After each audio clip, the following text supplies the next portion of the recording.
നമസ്കാരം, മലയാളി വാർത്തയിലേക്ക് സ്വാഗതം. തമിഴ്നാട് നിയമസഭയിൽ മെയ് 13 നടന്ന വിശ്വാസ വോട്ടെടുപ്പിൽ സി ജോസഫ് വിജയുടെ നേതൃത്വത്തിലുള്ള തമിഴക വെട്രിക്കഴകം സർക്കാർ വിജയിച്ചതിന് പിന്നാലെ സംസ്ഥാനത്ത് വൻതോതിൽ കുതിരക്കച്ചവടം നടന്നതായി ആരോപണം.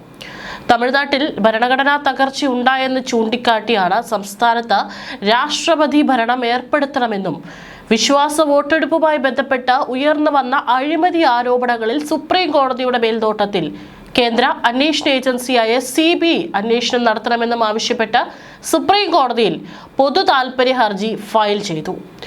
മധുര സ്വദേശിയായ KK രമേശാണ് സുപ്രീം കോടതിയിൽ ഈ നിർണായക ഹർജി സമർപ്പിച്ചത്. ജനാധിപത്യ തത്വങ്ങളെ പൂർണ്ണമായും കാറ്റിൽ പറത്തിക്കൊണ്ട് കടുത്ത ധാർമ്മിക ലംഘനങ്ങളിലൂടെയും അവിശുദ്ധ രാഷ്ട്രീയ നീക്കങ്ങളിലൂടെയുമാണ് വിജയുടെ നേതൃത്വത്തിലുള്ള സർക്കാർ അധികാരം നിലനിർത്തിയതെന്ന് ഹർജിയിൽ കുറ്റപ്പെടുത്തുന്നു. തമിഴ്നാട് നിയമസഭാ തെരഞ്ഞെടുപ്പിൽ TVKയ്ക്ക് ഒറ്റയ്ക്ക് കേവല ഭൂരിപക്ഷം നേടാൻ സാധിച്ചിരുന്നില്ലെന്നും പിന്നീട് നടന്ന വിശ്വാസ പ്രമേയ വോട്ടെടുപ്പിൽ MLAമാരെ സാമ്പത്തികമായി സ്വാധീനിച്ചും രാഷ്ട്രീയ സമ്മർദ്ദങ്ങൾ ചെലുത്തിയുമാണ് പാർട്ടി ഭൂരിപക്ഷം ഒപ്പിച്ചെടുത്തതെന്നും ഹർജിയിൽ ആരോപിക്കുന്നു. തമിഴ്നാട് നിയമസഭയിലെ മറ്റ് രാഷ്ട്രീയ പാർട്ടികളിലെ ചില MLAമാരെ കൂറുമാറ്റാൻ വൻതോതിലുള്ള കുതിര കച്ചവടമാണ് നടന്നതെന്നും ഹർജിയിൽ വ്യക്തമാക്കുന്നുണ്ട്. ഇതിനായി ചില പ്രത്യേക ജനപ്രതിനിധികൾക്കും TVK നേതൃത്വം വൻതോതിൽ പണം കൈമാറിയതായും ആരോപണമുണ്ട്. വൻ തുക കൈപ്പറ്റിയതിനെ തുടർന്ന് ചില MLAമാർ സ്വന്തം പാർട്ടികളുടെ വിപ്പ് നിർദ്ദേശങ്ങൾ പോലും പരസ്യമായി ലംഘിച്ചുകൊണ്ട് ഭരണപക്ഷത്തിന് അനുകൂലമായി വോട്ട് ചെയ്തതായും ഹർജിയിൽ ചൂണ്ടിക്കാണിക്കുന്നു. തമിഴ്നാട് നിയമസഭാ തെരഞ്ഞെടുപ്പിൽ 108 സീറ്റുകൾ നേടി ഏറ്റവും വലിയ ഒറ്റകക്ഷിയായാണ് വിജയുടെ തമിഴക വെട്രിക്കഴകം ഉയർന്നു വന്നത്. തുടർന്ന് CPI, CPIM തുടങ്ങിയ ഇടതുപക്ഷ പാർട്ടികളും VCKയും ഏതാനും സ്വതന്ത്ര MLAമാരും TVKയ്ക്ക് നിരുപാധിക പിന്തുണ പ്രഖ്യാപിച്ചതോടെയാണ് പാർട്ടിക്ക് കേവല ഭൂരിപക്ഷം മറികടക്കാനും സർക്കാർ രൂപീകരിക്കാനും സാധിച്ചത്. ഇതിന് പിന്നാലെയാണ് തമിഴ്നാടിന്റെ പുതിയ മുഖ്യമന്ത്രിയായി വിജയ് സത്യപ്രതിജ്ഞ ചെയ്ത് അധികാരമേറ്റത്. എന്നാൽ ഭരണകക്ഷി നിയമസഭാ അംഗങ്ങളുടെ പിന്തുണ ഉറപ്പാക്കിയ രീതി തികച്ചും സംശയാസ്പദമാണെന്ന് ഹർജിക്കാരൻ വാദിക്കുന്നു.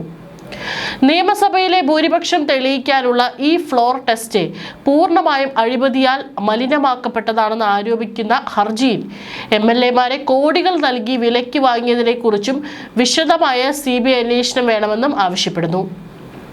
ഈ കേസിൽ കേന്ദ്ര സർക്കാരിനെയും CBIയും തമിഴ്നാട് സർക്കാരെ എതിർകക്ഷികളായാണ് ഉൾപ്പെടുത്തിയിട്ടുള്ളത്.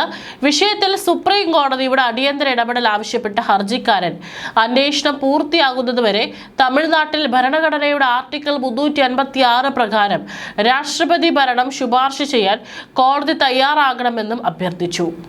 ഫ്ലോർ ടെസ്റ്റിനിടെ നടന്ന ജനാധിപത്യ വിരുദ്ധമായ കൃത്രിമത്വങ്ങൾ മൂലം രാജ്യത്തെ ഭരണഘടനാ ധാർമ്മികതയും ജനാധിപത്യ സ്ഥാപനങ്ങളും കടുത്ത ഭീഷണിയിലാണെന്നും ഹർജിയിൽ ചൂണ്ടിക്കാണിക്കുന്നു. ഏതായാലും ചില പ്രശ്നങ്ങൾ ഇപ്പോൾ TVKയെ സംബന്ധിച്ചും തമിഴ്നാട്ടിൽ ഉയർന്ന് കേട്ടു തുടങ്ങിയിട്ടുണ്ട്.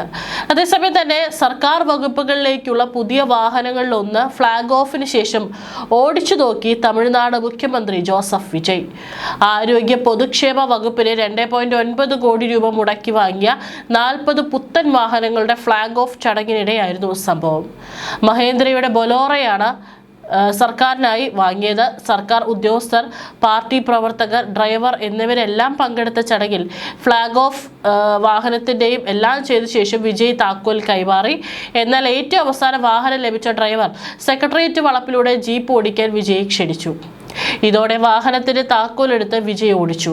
ഡ്രൈവറെ വശത്തുള്ള സീറ്റിൽ ഇരുത്തിയാണ് മുഖ്യമന്ത്രി പുതിയ വാഹനം എങ്ങനെയുണ്ടെന്ന് പരീക്ഷിച്ചത്.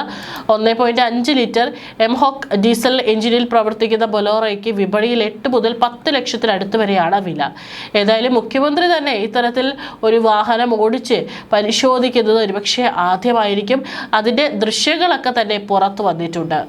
പലതരത്തിലുള്ള വെല്ലുവിളികളും TVKയ്ക്ക് എതിരെ ഉയർന്നുകൊണ്ടേയിരിക്കുകയാണ്. പക്ഷെ അതിനെല്ലാം തരണം ചെയ്തുകൊണ്ടുള്ള ഭരണമാണ് വിജയുടെ നേതൃത്വത്തിലുള്ള TVK തമിഴ്നാട്ടിൽ കാഴ്ചവെക്കുന്നത്.